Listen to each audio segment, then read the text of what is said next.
ఒక చిన్నపాటి స్కామ్ ఒకటి మనకి బయటికి రావడం జరిగింది. గవర్నమెంట్ ప్రోగ్రామ్స్ కళ్యాణలక్ష్మి, షాదీ ముబారక్ ఈ ప్రోగ్రామ్ ద్వారా గవర్నమెంట్ అందజేస్తున్న బెనిఫిట్స్ ని కొంతమంది ఫోర్జరీ తోటి ఇల్లీగల్ గా గెయిన్ చేస్తున్నట్టు ఆ ఇన్ఫర్మేషన్ మీద తీయలాగితే సుమారు ఇప్పటి వరకు 52 ఇటువంటి అప్లికేషన్స్ వాళ్ళు ఫోర్జరీ సంతకాలతోటి ఫేక్ స్టాంపులతోటి వాళ్ళు ఫార్వర్డ్ చేసినట్టుగా మనకు తెలుస్తా ఉంది.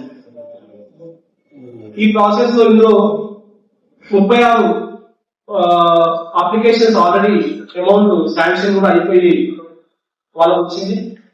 మిగతా 18 అప్లికేషన్స్ ఇంకా పెండింగ్ లో ఉంది. దీనికి సంబంధించి జిల్లా కలెక్టర్ గారికి దీని మీద ఒక నివేదిక కూడా మేము పంపిస్తాం. సో మిగతా ఫండ్స్ ఏవైతే ప్రాసెస్ ఉన్నాయో వాటిని ఇమీడియట్ గా స్టాప్ చేసేసి ఏవైతే ఆల్రెడీ 36 శాంక్షన్ అయినాయో వాళ్ళ ఎలిజిబిలిటీ ఒకసారి రీచెక్ చేసుకుని అందులో ఎలిజిబిలిటీ లేని వాళ్ళది క్యాన్సిల్ చేసుకుంటూ రీచెక్ చేయాల్సిందిగా ఒక లెటర్ కూడా ఇవాళ పంపడం జరిగింది. వివరాల్లోకి వెళ్తే ఇందులో 3 మెయిన్ పర్సన్స్ ఉన్నారు. అందులో బోయి ప్రసాద్, ఇతను ఈ సిగ్నేచర్స్ అంతా కూడా ఫోర్జరీ చేయడం, ఫోర్జరీ డాక్యుమెంటేషన్ చేయడం, ముఖ్యంగా మెడికల్ ఆఫీసర్స్ అతను సిగ్నేచర్స్ ఫోర్జ్ చేయడం, దాంతో పాటు వాళ్ళ స్టాంపులు కూడా ఫేక్ స్టాంపులు అన్ని కూడా రెడీ చేసుకొని ఇతను 2 ఆపరేటర్లు పెట్టుకున్నాడు. వీళ్ళకు మన కామారెడ్డి లో జిరాక్స్ సెంటర్ ఉంది. తొడేగుల రాజా నరేందర్, తొడేగుల రాజలింగం, ఇద్దరు కూడా తండ్రి కొడుకు. ఇద్దరు కూడా ప్యాచప్ అయ్యి ఆ బెనిఫిషియరీస్ దగ్గర డబ్బులు తీసుకుంటూ వాళ్ళ డాక్యుమెంట్స్ మొత్తం ఫోర్జరీ సంతకాలతోటి, ఫోర్జరీ స్టాంప్స్ తోటి కూడా గవర్నమెంట్ కి ఫార్వర్డ్ చేయడం జరిగింది. సర్ప్రైజింగ్లీ అన్ని కూడా ఈ 52 అప్లికేషన్స్ కూడా బిగ్నూర్ మండలానికి సంబంధించినవి. వీళ్ళు ఫోర్జ్ చేసిన అంతగా కూడా ఇప్పుడు సిట్టింగ్ ఆర్ఎంఓవి, ఒక రిటైర్డ్ ఆర్ఎంఓ సిగ్నేచర్స్ కూడా వీళ్ళు ఫోర్జ్ చేసినట్టుగా మనకు తెలుస్తా ఉంది.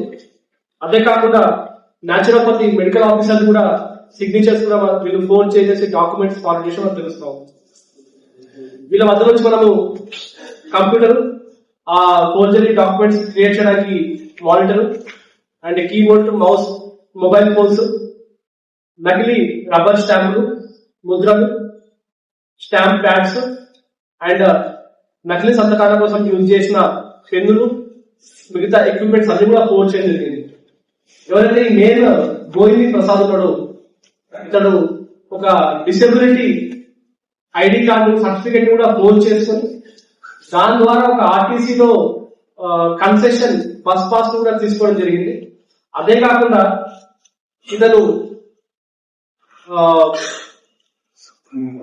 మీడియా పేరుతోటి ఎంతవరకు అతని కూడా మేము వెరిఫై చేయాల్సి ఉంది. మేము ఒకసారి అక్రిడిటేషన్ వాళ్ళకి కూడా రాస్తాము. కే న్యూస్ అని చెప్పి ఒకటి, ఇంకోటి 1 more న్యూస్ పేరుతోటి ప్రజాశంకరం అని చెప్పేసి ఒకటి.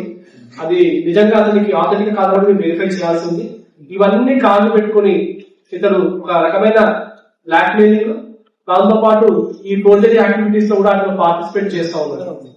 సో ఇది ఇన్ఫర్మేషన్ రావడంతో ఇమీడియట్ గా మన టౌన్ ఎస్హెచ్ఓ గారు అండ్ డిఎస్పీ గారు ఆధ్వర్యంలో స్పెషల్ టీమ్ ఫామ్ చేసుకుని వీళ్ళందరూ కూడా ఈ సెన్సిటివ్ ఇష్యూని చాలా స్విఫ్ట్ గా రెస్పాండ్ అయ్యి దాన్ని మొత్తం అంతా కూడా ఎంటైర్ నెట్వర్క్ కూడా బయటకు జరిగింది. సో మిగతా మండలాల్లో కూడా మనం చేశారు లేదంటే ఇంకా ఎప్పుడు వెరిఫై మనకు ఇప్పుడు దొరికిన 52 అప్లికేషన్స్ అన్ని కూడా బిగ్నూర్ మండలానికి సంబంధించినవి.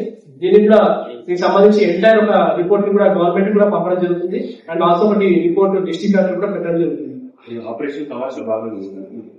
ఇది అందులో భాగం కాదు, ఇది అందులో భాగం కాదు.